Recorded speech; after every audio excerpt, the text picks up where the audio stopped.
ಅನ್ನೋರಿದ್ರೆ ತಂಡದ ಹೊರಗಡೆ ಬರಬೇಡಿ. ಯಾಕೆ ಗೊತ್ತಾ, ಕನ್ನಡ ಹೋರಾಟ ಅಂತ ತಂದಾಗ ಒಬ್ಬನೇ ಒಬ್ಬ ಶಾಲ ಹಾಕೊಂಡು ಒಂದ್ ಕಡೆ ನಿಂತ್ಕೊಂಡ್ರು 100 ಜನ ಸಪೋರ್ಟ್ ಆಗಿ ನಿಲ್ತಾರೆ. ನಿಜನೇ ಇಲ್ವಾ ಸರ್? ನಿಜನ. ಯಾವನೇ ಒಬ್ಬ ಶಾಲು ಹಾಕೊಂಡು ಹೊರಗಡೆ ನಿಂತ್ಕೊಂಡು ಅಂದಾಗ ಖಂಡಿತವಾಗ್ಲೂ ಜನ ಸಪೋರ್ಟ್ ಮಾಡ್ತಾರೆ. ಸುಮ್ಮನೆ ಏನೋ ಕರೆದಿದ್ದಾರೆ, ನಾನು ಕೂತ್ಕೊತೀನಿ ನೋಡ್ತೀನಿ, ದಯವಿಟ್ಟು ಆ ಮನೋಭಾವ ಇಟ್ಕೊಂಡು ಬರಕ್ ಹೋಗ್ಬೇಡಿ. ಒಂದು ಗಟ್ಟಿ ಧ್ವನಿಯಾಗಿ ಇಲ್ಲ ಏನೋ ಮಾಡೋಣ, ನಮ್ಮ ಏರಿಯಾದಲ್ಲಿ ಒಂದು ಪಡೆಯನ್ನು ಕಟ್ತೀವಿ, ನಾವು ನಿಮ್ ಜೊತೆಗೆ ನಿಂತ್ಕೊತೀವಿ ಅಂತ ಬನ್ನಿ. ನಮ್ಮ ಉದ್ದೇಶ ಇರೋದು ಕನಿಷ್ಠ 1-2 ವರ್ಷದ ಒಳಗಾಗಿ ಬೆಂಗಳೂರಲ್ಲಿ ಕನಿಷ್ಠ 5,000 to 10,000 ಜನರ ಒಂದು ಬೃಹತ್ ಯುವ ಕರ್ನಾಟಕ ಪಡೆಯನ್ನು ಹುಟ್ಟಾಕಬೇಕು ಅಂತ ಅನ್ನೋದು ನಮ್ಮ ದೃಷ್ಟಿಯಲ್ಲಿದೆ. ಅದನ್ನ ಮಾಡೇ ಮಾಡ್ತೀವಿ. ನೀವು ಗಲ್ಲಿಗೆ ಹೋಗಿ ಗಲ್ಲಿಗಳಲ್ಲಿ 1 ವರ್ಷ 2 ವರ್ಷ ಬಿಟ್ಟು ಪ್ರತಿ ವಾರ್ಡ್ ಈಗ 343 GB ಆಗಿದೆ. ಈಗ 343 ವಾರ್ಡ್ಗಳಲ್ಲೂ ನಮ್ಮ ತಂಡದ ಕಾರ್ಯಕರ್ತರು ಇರ್ತಾರೆ. ಆ ನಿಟ್ಟಿನಲ್ಲಿ ನಾವೆಲ್ಲರೂ ಒಂದು ದೊಡ್ಡ ಪ್ರಮಾಣದಲ್ಲಿ ಕೆಲಸವನ್ನು ಮಾಡ್ತಾ ಇದೀವಿ. ನಿಮ್ಗೆ ಸ್ವಲ್ಪ ಮುಂಚಿತವಾಗಿ ಅವಕಾಶ ಸಿಕ್ಕಿದೆ, ಬಿಡದೇ ಇಟ್ಕೊಬಿಡಿ ಅಷ್ಟೇ. ಇಲ್ಲ ನೀವು ಇಲ್ಲ ಅವಕಾಶ ಸಿಗಲಿಲ್ಲ ಅಂದ್ರೆ ನಿಮ್ಗೆ ಇನ್ಯಾರೋ ಒಂದು ಅವಕಾಶ ಕೊಡ್ತಾರೆ, ಬಾರ ನಾನು ಬಂದಿದ್ದೀನಿ ಜೊತೆಲಿದ್ದೀನಿ ಅಂತ ಎಲ್ಲ ನಿಂತ್ಕೊಳ್ಳೋಣ. ಅಟ್ಲೀಸ್ಟ್ ನಮ್ಗೋಸ್ಕರ ಅಲ್ಲ, ನೀವು ಕೆಲಸ ಮಾಡೋ ಸರ್, ನಾವೇನು ಕೆಲಸ ಮಾಡ್ಬೇಕು ಬೇಡ, ನೀವು ಕೆಲಸ ನೀವು ಮಾಡಿ. ಕೆಲಸದ ಜೊತೆಗೆ ಫ್ರೀ ಆದ ಸಮಯದಲ್ಲಿ ಜೊತೆಗೆ ಒಂದು ಹೋರಾಟಗಳಲ್ಲಿ ತೊಡಗಿಸ್ಕೊಳ್ಳಿ. ಬೆಳೆಯೋದಕ್ಕೆ ಒಂದು ಅವಕಾಶ ಇದೆ. ಇವತ್ತು ಎಷ್ಟೋ MLAಗಳು, ಎಷ್ಟೋ ಕಾರ್ಪೊರೇಟರ್ಗಳು ಕನ್ನಡ ಹೋರಾಟದಿಂದ ಬಂದಿರುವಂತಹ ಹುದ್ದೆಯಲ್ಲಿ ಇರತಕ್ಕಂಥದ್ದು ನಿಮ್ಗೆ ಎದುರು ಜ್ಞಾಪಕ ಇದೆ. ಇವತ್ತು ನನಗೂ ಅವಕಾಶ ಬಂದಿದೆ, ಸರ್ ನಿಂತಿರ ಹೇಳಿ ಟಿಕೆಟ್ ಕೊಡ್ತೀವಿ ಅಂತ.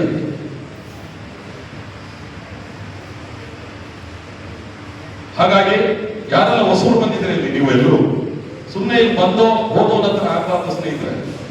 ಬನ್ನಿ, ಒಂದಷ್ಟು ದಿನ ಜೊತೆಲಿ ಸೇರ್ಕೊಂಡು ಕೆಲಸ ಮಾಡೋಣ. ನಿಮಗೆ ನನ್ನ ನಾಯಕತ್ವದ ಮೇಲೆ ನಂಬಿಕೆ ಇದ್ರೆ ಬನ್ನಿ. ರೂಪೇಶ್ ಆಸಣದ ಬಗ್ಗೆ ನೀವೆಲ್ಲ ಗೊತ್ತಿದ್ರೆ ಬನ್ನಿ.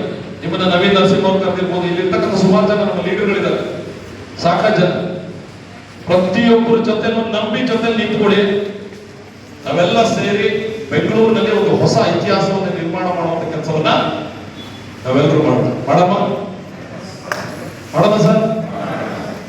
ಒಂದು 10 ಜನ ಹೇಳ್ತಾ ಇದ್ದಾರೆ ಮಾಡೋಣ ಸರ್ ಅಂತ. ಬಿದ್ದವರು ಆಮೇಲೆ ನೋಡೋಣ ಅಂತ, ಒಂದಷ್ಟು ಜನ ಮಾಡೋಣ, ಬಿದ್ದವರು ಆಮೇಲೆ ನೋಡೋಣ. ಹೌದಾ ಸರ್? ನಾನು ಯಾಕೆ ಜಾಸ್ತಿ ಮಾತಾಡಕ್ ಹೋಗ್ತಾ ಇಲ್ಲ, ನಾನೀಗ ಏನಾದ್ರು ಮಾತಾಡಕ್ ಸ್ಟಾರ್ಟ್ ಮಾಡಿದ್ರೆ ಒಂದು ಕೂದಲುಗಳಿಗೆ ಕೈಯಲ್ಲಿರೋಲ್ಲ.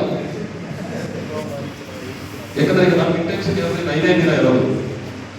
ಪಾಪ ಇವತ್ತು ಇಲ್ಲಿ ನೆನ್ನೆ ಫೋನ್ ಮಾಡಿ 4-5 ದಿನದಿಂದ ಹೇಳಿದ್ದಕ್ಕೆ ಇವತ್ತು ವಿಡಿಯೋ ಮಾಡಿ ಕಾರ್ಯಕ್ರಮ ಒಳ್ಳೆಯದಾಗಲಿ ಸಾಧ್ಯವಾಗೋಣ ನಾನು ಬರ್ತೀನಿ ಅಂತ ಹೇಳಿದೆ. ಡಾಲಿ ಧನಂಜಯ ಅವರು ಪಾಪ ಸಸ್ನುವಿಯಲ್ಲಿ ಬಹಳ ಒಳ್ಳೆ ವ್ಯಕ್ತಿ. ಅವ್ರನ್ನ ಹತ್ತಿರದಿಂದ ನೋಡೋದು ನಮ್ಮ ಕಾರ್ಯಕ್ರಮಕ್ಕೆ ನಾವು ಹೋಗಿ ಕರೆದುಕೊಂಡ್ರೆ ಕಳೆದ 2 ವರ್ಷದಿಂದ ಪಾಪ ಅವರಿಗೆ ಡೇಟ್ ಮಿಸ್ ಮ್ಯಾಚ್ ಆಗಿ ಬರಕ್ ಆಗ್ತಿರ್ಲಿಲ್ಲ. ಈ ವರ್ಷ ಅವರು ನಮ್ಮ ಕಾರ್ಯಕ್ರಮಕ್ಕೆ ಅತಿಥಿಯಾಗಿ ಅವತ್ತಿನ ದಿನ ಕರ್ನಾಟಕದಲ್ಲಿ ಇರ್ತಾರೆ. ಬೆಂಗಳೂರು ನಗರ ಜಿಲ್ಲಾಧಿಕಾರಿಗಳು ಬಹಳ ದೊಡ್ಡ ಮಟ್ಟದಲ್ಲಿ ಹೆಸರನ್ನು ಮಾಡ್ತಾ ಇದ್ದಾರೆ. ಜಗದೀಶ್ ಅವರು ನನ್ನ ಆತ್ಮೀಯ ಸಹೋದರರು, ಅವರು ಸಹ ಅವತ್ತಿನ ಕಾರ್ಯಕ್ರಮದಲ್ಲಿ ಅತಿಥಿಯಾಗಿರ್ತಾರೆ. ಸಾಕಷ್ಟು ಸ್ಯಾಂಡಲ್ವುಡ್ ನ ಹೆಸರು ಈಗಲೇ ಹೇಳ್ಬಿಟ್ರೆ ಎಲ್ಲರಿಗೂ ಗೊತ್ತಾಗಕ್ಕೆ ಬೇಡ, ತುಂಬಾ ಜನ ಬರ್ತಾ ಇದ್ದಾರೆ. ಹೇಗಿರುತ್ತೆ ಕಾರ್ಯಕ್ರಮ ಅಂದ್ರೆ ಸ್ನೇಹಿತರೆ, ಒಬ್ಬಗಳಲ್ಲಿ ಕನ್ನಡ ಹಾಕಿ ಅಣ್ಣ ನಮಗೆ ಕನ್ನಡ ಹಾಕ್ತಾ ಇಲ್ಲ, ಅಣ್ಣ ನಾನು ಡ್ಯಾನ್ಸ್ ಮಾಡ್ಬೇಕಣ್ಣ, ಅಣ್ಣ ನಾನು ಇದು ಮಾಡ್ತೇನೆ. ನೀವು ಕಳೆದ 4 ವರ್ಷದಲ್ಲಿ ಯಾರೆಲ್ಲ ಆ ಕಾರ್ಯಕ್ರಮ ನೋಡಿದ್ದಾರೆ ಯಾರು ಮಿಸ್ ಮಾಡ್ಕೊಳ್ಳೋದು ಕೇಳ್ತಾರೆ, ಸರ್ ಯಾವಾಗ ಕನ್ನಡ ಕೊಡ್ತೀವಿ, ಯಾವಾಗ ಕನ್ನಡ ಕೊಡ್ತೀವಿ ಅಂತ.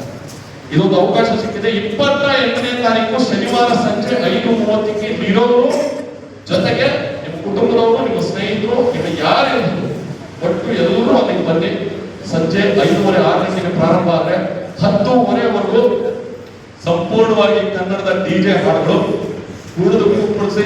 ಅವ್ರು 4 kg ಅಂದ್ರೆ ವೇಟು, 4 kg ಕಷ್ಟ, ಬಟ್ ಒಂದು 300-400 ಗ್ರಾಮ್ ಅಂತೂ ಗ್ಯಾರಂಟಿ ಕೊಡ್ತೀನಿ. ಪ್ರಾಕ್ಟಿಕಲ್ ಆಗಿ ಮಾತಾಡ ಒಂದು 300-400 ಗ್ರಾಮ್ ಗ್ಯಾರಂಟಿ ಕೊಡ್ತೀನಿ. ಹಂಗೂ ಏನಾದ್ರು ಜಾಸ್ತಿ 1 kg ಅಷ್ಟು ಕಳ್ಕೊಂಡ್ರೆ ಅದು ನಿಮ್ಮ ಅದೃಷ್ಟ ಅಲ್ವಾ? ಹಾಗಾಗಿ ಪ್ರತಿಯೊಬ್ರು ಎಷ್ಟು ಜನ 28ನೇ ತಾರೀಕು ಸಂಜೆ 6 ಗಂಟೆಗೆ ಸರ್ ನಾನು ಇರ್ತೀನಿ ಸರ್, ಯಾರು ಇದ್ದವ್ರಿಗೆ ಅಂತ ಜನ ಎಲ್ಲರ ಮುಖಾನ ನೋಡ್ಕೊತೀನಿ. ನೀವು ನನ್ನ ವಿಚಾರ ಬರ್ತಿಲ್ಲ, ನನಗೆ ಕರೆಕ್ಟ್ ಆಗಿ ಹೇಳ್ತೀನಿ ಸರ್, ನೀವು ಬಂದಿಲ್ಲ, ನೀವು ಬಂದಿದ್ರಿ ಅಂತ ಹೇಳಿ. ನಾನು ಕೈ ಇಳಿಸಿ ಅಂತ ಹೇಳಿಲ್ಲ. ಎಲ್ಲರೂ ಬರ್ಬೋದಾಗಲ್ಲ. ನೀವು ನಿಮ್ಮ ಸ್ನೇಹಿತರು, ಕುಟುಂಬದವರು, ಮಹಿಳೆಯರಿಗೆ ಸಪರೇಟ್ ರಕ್ಷಣೆ ಇರ್ತದೆ. ಗೊತ್ತಿಲ್ಲ ಗೊತ್ತಿಲ್ಲ.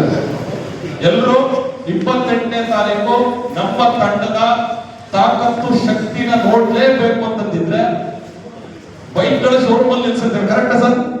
ಶೋರೂಮ್ ಅಲ್ಲಿ ಬೈಕ್ ನಿಲ್ಸಿರ್ತೇವೆ, ಕರೆಕ್ಟಾ? ಹೊರಗಡೆ ಬಂದು ಯಾರು ಡೆಲಿವರಿ ಕೊಡ್ಬೇಕಾದ್ರೂ ಬೈಕ್ ನಿಲ್ಸ್ತಾರೆ, ಗೊತ್ತಾ? ಆದ್ರೆ ಬೈಕ್ ಪವರ್ ಗೊತ್ತಾಗ್ಬೇಕು ಅಂತಂದ್ರೆ ಬೈಕ್ ರೇಸ್ ನಡೀತದೆ ಗೊತ್ತಾ? ಅಲ್ಲಿ ಎಲ್ಲೊಂದ್ ಕಡೆ ಬೈಕ್ ರೇಸ್ ನಡೀತದೆ ಗೊತ್ತಾ? ಅಲ್ಲಿ ಬಂದು ನೋಡ್ಬೇಕು ಆ ಬೈಕ್ ತಾಕತ್ತೇನು ಅಂತ ಹೇಳಿ. ಸುಮ್ಮನೆ ಶೋರೂಮ್ ಅಲ್ಲಿ ನೋಡಿದ್ರೆ ಗೊತ್ತಾಗಲ್ಲ. ಇದು ಶೋರೂಮ್, ಇದು ರೇಸ್ ಬರ್ಬೇಕು. ನೀವು ಇಲ್ಲಿ ಕೂತಿದ್ರಲ್ಲ ಎಲ್ಲರೂ ಬಹಳ ಏನ್ ಸಾಚಾಗಳ ತರ ಕೂತೋಬೇಕು ಬಿಡಿ. ನೀವು ಒಬ್ರು ಪೂರ್ವ ದಿಕ್ಕಿನ ಕಡೆ ನೋಡ್ಕಡೆ ಆಚೆ ಮಾಡ್ತಾ ಇದ್ದಾರೆ, ಒಬ್ರು ಪಶ್ಚಿಮ ದಿಕ್ಕಿನ ಕಡೆ. ಇಡೀ ನಮ್ಮ ತಂಡ ಬೆಂಗಳೂರಿನ ಸಾಕಷ್ಟು ಜನ ಪಾಪ ಇವತ್ತು ತುರ್ತು ಕೆಲವರು ತೀರ್ಕೊಂಡಿರೋದ್ರಿಂದ ಒಂದಷ್ಟು ತುರ್ತು ಸಂದರ್ಭಗಳಿಂದ ಬಂದಿಲ್ಲ. ಅವತ್ತಷ್ಟು ಜನ ಕನಿಷ್ಠ 1,000 ನಮ್ಮ ಕಾರ್ಯಕರ್ತರ ಇವತ್ತು ಆ ಕಾರ್ಯಕ್ರಮದಲ್ಲಿ ಇರ್ತಾರೆ. ಯಾವುದೇ ಕಾರಣಕ್ಕೂ ಮಿಸ್ ಮಾಡ್ಕೋಬೇಡಿ. ಆಮೇಲೆ ನಮ್ಮ ತಂಡದ ವಾಟ್ಸ್ಆಪ್ ಗ್ರೂಪ್ ಗಳಲ್ಲಿ ದಯವಿಟ್ಟು ಒಂದು ಆಕ್ಷನ್ ಟೀಮ್ ಅಂತ ಇದೆ. ಆಕ್ಷನ್ ಅಂತಂದ್ರೆ ಇನ್ನೊಂದು ಸಹಜವಾದ ಒಂದು ಗ್ರೂಪ್, ಇನ್ನೊಂದು ಆಕ್ಷನ್ ಟೀಮ್ ಅಂತ ಇದೆ. ದಯವಿಟ್ಟು ಆಕ್ಷನ್ ಟೀಮ್ ಅಂತಂದ್ರೆ ನಾವು ಯಾವುದೇ ಹೋರಾಟಕ್ಕೆ ಸರ್ ನೀವು ಮೆಸೇಜ್ ಕೊಡಿ, ನಾನು ಆ ಜಾಗದಲ್ಲಿ ಇರ್ತೀನಿ ಅನ್ನೋರು ಮಾತ್ರ ಆಕ್ಷನ್ ಟೀಮ್ಗೆ ವಾಟ್ಸ್ಆಪ್ ನಂಬರ್ ಕೊಡಿ. ಇನ್ನು ಮಿಕ್ಕದವರು ಸಹಜವಾದ ಗ್ರೂಪ್ ಅಲ್ಲಿ ಇದೆ. ಅಂದ್ರೆ ಅಣ್ಣ ನಾನು ಯಾವಾಗ ಫ್ರೀ ಆಗುತ್ತೆ ಯಾವಾಗ ಬರ್ತೀನಿ ಅನ್ನೋರು ಸಹಜವಾದ ಒಂದು ಗ್ರೂಪ್ ಮಾಡಿದ್ದಾರೆ. ಏನೋ ನಮ್ಮ ಯುವ ಕರ್ನಾಟಕ, ನೀವು ಆ ಗ್ರೂಪ್ ಅಲ್ಲಿ ವಾಟ್ಸ್ಆಪ್ ನಂಬರ್ನ ನೀವು ಜೋಡಿಸ್ಕೊಡಿ. ಆಕ್ಷನ್ ಟೀಮ್ ಅಂತ ಒಂದು ಟೀಮ್ ಮಾಡಿ, ಅದಕ್ಕೆ ಕನಿಷ್ಠ ಒಂದು 40ರಿಂದ 50 ಜನ ಕಂಪಲ್ಸರಿ. ಯಾವುದೇ ಒಂದು ಸಣ್ಣ ಪುಟ್ಟ ಏನಾದ್ರು ಆಯ್ತು ಅಂತಂದ್ರು ತಪ್ಪಲ್ಲಿ ಹೋಗೋದಕ್ಕೆ ಪಾಪ ಬರ್ತಾರೆ. ಆ ತರದ ಯಾರು ಇದ್ರೆ ನಿಖರವಾಗಿ ದಯವಿಟ್ಟು ಅಲ್ಲಿ ನಿಮ್ಮ ಹೆಸರನ್ನ ಕೊಡಿ. ಆಮೇಲೆ ಬಂದು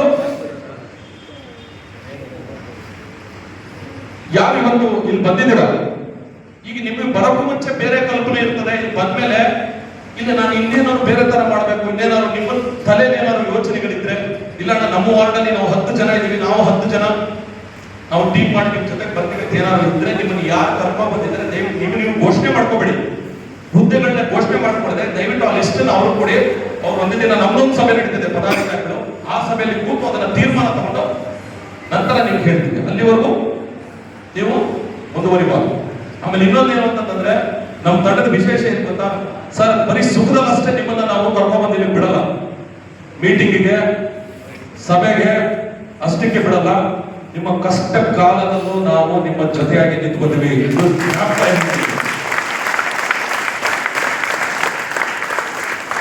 ನಮ್ಮ ತಂಡದ ಈಗಾಗಲೇ ಇರ್ತಕ್ಕಂಥ ಯಾವುದೇ ವ್ಯಕ್ತಿಗಳನ್ನ ಪರ್ಸನಲ್ ಆಗಿ ಕೇಳಿ ಅವರು ನಾವು ಹೇಳ್ತಾರೆ.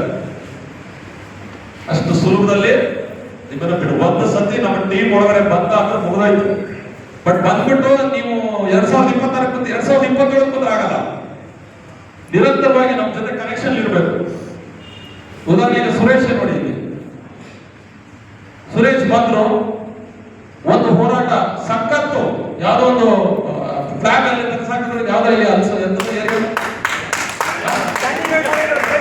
ರೋಡಲ್ಲಿ ಯಾವ್ದೋ ಅವರು ಫ್ಲಾಗ್ ಹಾಕೊಂಡಿದ್ದಾರೆ. ಒಬ್ಬರೇ ಹೋಗಿ ನಿಂತ್ಕೊಂಡು ಫ್ಲಾಗ್ ನ ಇಮಿಡಿಯೇಟ್ ಇಳಿಸಿ ನೈಟ್ 9 ಗಂಟೆ 8 ಗಂಟೆಗೆ 6 ಗಂಟೆಗೆ ಇಶ್ಯೂ ಆಗಿದೆ, 9 ಗಂಟೆಗೆ ಇಳಿಸಿ ಕನ್ನಡ ಮೋಟ ಏರ್ಸೋದು.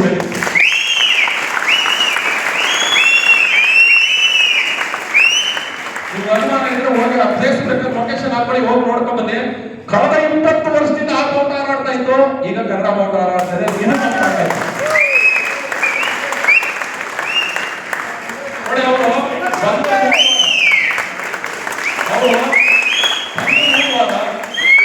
ನಾನು ನಿಮ್ಗೆ ಯಾಕೆ ಬಂದಿದ್ದಾರೆ, ಇವರು ಎಲ್ಲಿಗೂ ಬರೋದೇ ಇಲ್ಲ. ಇವರು ನಾನು ಯಾಕೆ ಕೇಳಿದ್ರು ನಮಗೆ ಅನ್ಸುತ್ತೆ ಸುಮ್ಮನೆ ಬರಲಾಗಿರಲ್ಲ ಅಂತ. ನೋಡಿ ಅವರಲ್ಲಿ ಫೈರ್ ಇದೆ, ನಾವು ಅದನ್ನ ಗುರುತಿಸಿ ತೆಗಿಬೇಕು. ನಮ್ಮಲ್ಲಿ ಬರ ಅಂತವರು ಕಾರ್ಯಕರ್ತರಾಗಕ್ಕೆ ಬರಬೇಡಿ, ಲೀಡರ್ಗಳಾಗ್ತೀನಿ ಅನ್ನೋ ಅವ್ರು ಮಾತ್ರ ಒಳಗಡೆ ಬೇಕು. ನೀವೇನು ಮಾಡ್ತೀರಾ, ನೀವು ಯಾವ ರೀತಿ ಮುಂದಕ್ಕೆ ಹೋಗ್ತೀರಾ, ನಿಮ್ಗೆ ಯಾವ ರೀತಿ ಬ್ಯಾಕಪ್ ಬೇಕು, ಯಾರೇ ಇದ್ರು ನಿಮ್ ಹಿಂದೆ ನಾವು ಇರ್ತೀವಿ. ಏನ್ ತಲೆ ಕೆಡಿಸ್ಕೊಳ್ಳೋ ಅವಶ್ಯಕತೆ ಇಲ್ಲ. ಯಾರು ಕೇರೋ ಮಾಡಲ್ಲ, ನಾವು ಯಾರು ತಲೆನೂ ಕೆಡಿಸ್ಕೊಳ್ಳಲ್ಲ. ನಾವು ನಮ್ಮ ಶಕ್ತಿ, ನಮ್ಮ ಬಲ, ನಮ್ಮ ತಾಕತ್ತು ಏನು ಅನ್ನೋದನ್ನ ನಾವು ಎಲ್ಲರ ಮುಂದೆ ಹೇಳ್ಬೇಕಾಗಿಲ್ಲ. ಕರೆಕ್ಟ್ ಅಲ್ಲ ಸರ್? ಅದನ್ನೇ ತೋರಿಸ್ಬೇಕಾಗಿಲ್ಲ. ತೋರ್ಸೋ ಜಾಗ ಬಂದ್ರೆ ನಾವು ತೋರಿಸ್ತೀವಿ. ಒಟ್ಟಲ್ಲಿ ನಮ್ಮ ಕನ್ನಡಿಗರಿಗೆ ಒಳ್ಳೇದಾಗಬೇಕು, ನಮ್ಮ ಜನಕ್ಕೆ ಒಳ್ಳೇದಾಗಬೇಕು, ನಮ್ಮ ನಾಡು ಒಳ್ಳೇದಾಗಬೇಕು, ನಮ್ಮ ಭಾಷೆ ಒಳ್ಳೇದಾಗಬೇಕು. ಇದನ್ನ ತಲೆಯಲ್ಲಿ ಇಟ್ಟುಕೊಂಡು ನಾವೆಲ್ಲರೂ ಸಮಾನ ಮನಸ್ಕರಾಗಿ ಕೆಲಸ ಮಾಡೋಣ.